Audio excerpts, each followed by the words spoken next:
तो बात सारी है आत्मदेव की। कबीर साहब कहते हैं जल में मीन प्यासी मोहे देखत आवे हासी। आत्म ज्ञान बिना नर भटके कभी काबा कभी काशी।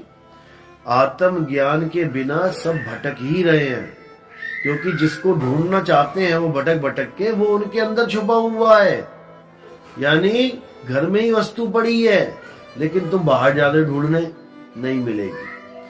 घर में वस्तु पड़ी है, तुम गुरुजी की फोटो के आगे दिया लगा रही हो, अगरबत्ती कर रही हो, इसका मतलब तुम्हें अपना ज्ञान नहीं है, अपनी वस्तु का ज्ञान नहीं है। तुम बाहर उसको भगवान मान के पूज रही हो तो अपनी वस्तु कभी नहीं मिलेगी।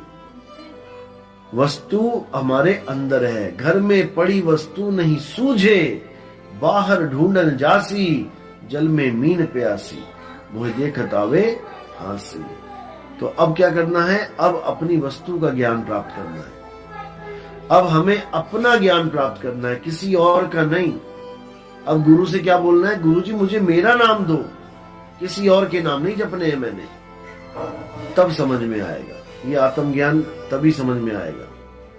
तो इसीलिए किसी और की पूजा नहीं करनी है। आत्मज्ञान का मतलब होता है खुद का ज्ञान। आत्म कथा का मतलब होता है खुद की कथा। आत्महत्या का मतलब होता है खुद की हत्या। आत्म रक्षा का मतलब है खुद की रक्षा। आत्म कल्याण का मतलब है खुद का कल्याण। आत्म निर्भर का मतलब है खुद पे निर्भर।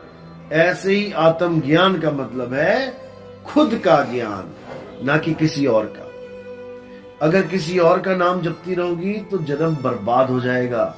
किसी का नाम नहीं जपना है, बल्कि अपने आप को खुद नाम समझो कि तुम नाम ही हो।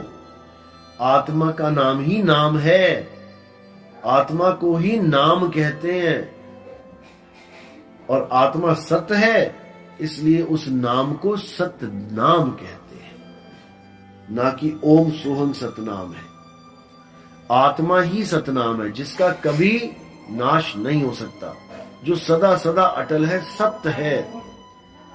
उसको जानना है। उसको जाने बिना किसी की मुक्ति नहीं हो सकती। कितना मर्जी जोर लगा ले, कितने मर्जी मंत्र जप ले, जंतर जप ले, जो मर्जी कर ले, अंत में उसको वापस आना ही पड़ेगा।